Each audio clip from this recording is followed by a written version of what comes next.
Frères et sœurs, bonjour.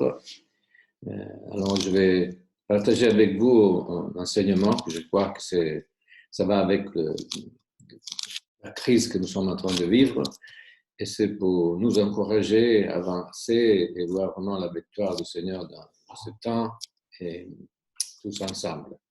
Donc, j'ai partagé l'enseignement en deux parties pour raisons pratiques. Donc, je commencerai avec la première partie et après d'autres suivront et vous la verrez plus tard. Alors, le titre de cet petit enseignement, c'est « De 3 clés pour la victoire ». Et nous allons voir ensemble ça. Je dois dire que j'ai eu l'impression depuis le commencement de cette crise que vraiment tout ça c'était comme un moyen pour l'ennemi d'essayer d'arrêter un moment de l'Esprit du Seigneur et de nous mettre dans une situation critique, soit comme femme, comme individu, comme couple, comme Église. Et donc, nous avons besoin d'apprendre comment vivre tout ça et gagner la victoire. Alors, je vais commencer en disant en Apocalypse 12, c'est là que nous trouvons les 3 clés dont je parle. Et donc, Apocalypse 12, versets 10 et 11. Et j'entendis dans le ciel une voix forte qui disait « Maintenant, le salut est arrivé, ainsi que la puissance, le règne de notre Dieu et l'autorité de son Christ, car il a été précipité l'accusateur de nos frères, celui qui les accusait devant notre Dieu jour et nuit. Ils l'ont vaincu à cause du sang de l'agneau et à cause de la parole de leur témoignage, et n'ont pas aimé leur vie jusqu'à craindre la mort. » Nous sommes clairement dans un combat spirituel. Il est clair que l'attaque de l'ennemi, ce n'est pas seulement global, mais aussi individuel, en essayant de bloquer chacun de nous dans ce moment, nous conduisant à des sentiments et des réactions négatives différentes, comme la peur, l'anxiété, la confusion, la passivité, la rébellion, l'orgueil et le reste. De notre côté, Dieu a un temps utilisé cette pression pour révéler les côtés faibles de notre vie chrétienne afin de les affronter et de les résoudre par l'œuvre rédemptrice de Christ. Et cet aspect est très important que nous ne pouvons pas faire face au combat spirituel si nous ne sommes pas en règle devant Dieu et donc si nous sommes vulnérables aux accusations de l'ennemi.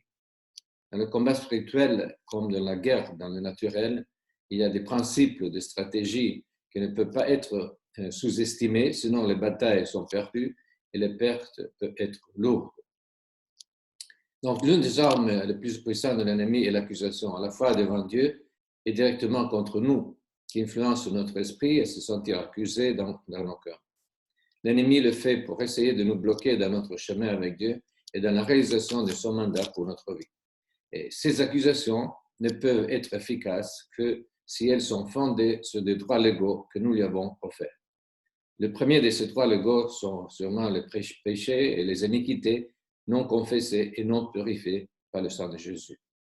Il est donc important pour nous en cette période de crise que j'ai précédemment définie comme attente active, de prendre du temps devant Dieu pour enlever à l'ennemi tous les droits légaux que nous lui avons offerts pour nous accuser individuellement en tant que famille et comme membres du corps de Christ. Sur cette base, nous pouvons rentrer dans un combat spirituel dans lequel nous allons gagner. Nous pouvons voir notre situation similaire en principe à Genèse 1, 2, 3, chapitre 1, verset 2, 3. La terre était informe et vide. Il y avait des ténèbres à la surface de l'abîme et l'Esprit de Dieu se mouvait au-dessus des eaux. Dieu dit que la lumière soit et la lumière fut. Nous pouvons dire qu'il y a des choses dans le domaine de nos vies que j'ai mentionné plus tôt, notre vie personnelle, la famille, le corps de Christ, qui sont en désordre par rapport à l'ordre de Dieu. Et voyons comment mieux définir ce domaine. On a déjà parlé du péché, des iniquités non confessées et pas couvertes par le sang de Jésus. L'autre, c'est le manque de pardon envers les autres. L'autre, des injustices que nous avons commises et dont nous n'avons pas pris la responsabilité devant Dieu et devant les hommes. Et nous ne les avons pas résolues. Les autres sont des blessures non cicatrisées dans notre esprit et notre âme. Les blessures non purifiées par le sang de Jésus et pas guéries par l'huile de son onction sont vulnérables comme une blessure de notre chair, pas désinfectée et guérie, et vulnérables aux infections dues aux bactéries.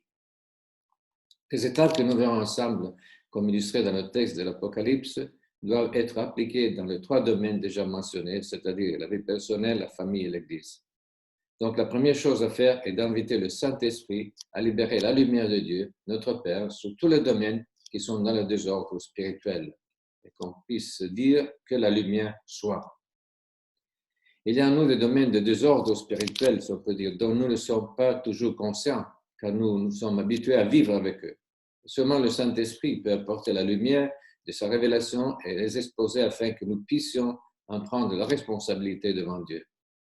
Dans le psaume 139, versets 23-24, David dit comme ça: « Sonde-moi, ô Dieu, et connais mon cœur, éprouve-moi et connais mes pensées. Regarde si je suis sur une mauvaise voie et conduis-moi sur la vie de l'éternité. » Lorsque le Saint-Esprit révèle ces domaines qui ne sont pas en accord avec Dieu, nous pouvons commencer à faire nos pas vers la victoire en démolissant les accusations de l'ennemi.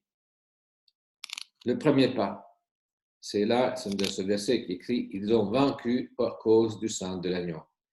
La première clé qui nous permet de nous positionner correctement sur une plateforme solide et sûre pour vaincre est très bien illustrée ici. Ce n'est pas seulement la première clé, mais la fondamentale sur laquelle reposent les 2 suivantes. Le premier principe de victoire est un chemin de révision continue devant Dieu. Il ne s'agit pas d'introspection, mais d'être disponible pour la révélation de la parole et du Saint-Esprit qui nous connaît profondément et nous examine dans la profondeur de nos cœurs. Lorsque l'Esprit nous révèle un domaine de désordre spirituel, comme mentionné ci-dessus, la première chose à faire est de nous présenter devant Dieu pour confesser nos péchés et nous équiter, selon 1 Jean 1, 19, qui dit « Nous confessons nos péchés, Dieu est fidèle et juste de nous pardonner, de nous purifier de toute iniquité. » Donc ensuite, nous recevons le pardon et la purification de l'iniquité, et de cette façon, cette zone de confusion, de désordre est nettoyée et couverte par le sang de Jésus. En Hébreux 10, 19, 22, nous disons comme ça. « Ainsi donc, frères, nous avons au moyen du sang de Jésus une libre entrée dans le sanctuaire par la route nouvelle et vivante qu'il a inaugurée pour nous au travers du voile, c'est-à-dire de sa chair, et nous avons un souverain sacrificateur établi sur la maison de Dieu. Approchons-nous donc avec un cœur sincère dans la plénitude de la foi, le cœur purifié d'une mauvaise conscience et le corps lavé d'une eau pure. » Lorsque nous sommes couverts par le sang de l'agneau, dans ce domaine particulier que nous avons exposé devant Dieu, la parole de Dieu, dans Colossiens 2, 14, 15, devient effective, efficace pour nous. Il a effacé l'acte dont les ordonnances nous condamnaient et qui subsistait contre nous. Il l'a éliminé en le croyant à la croix.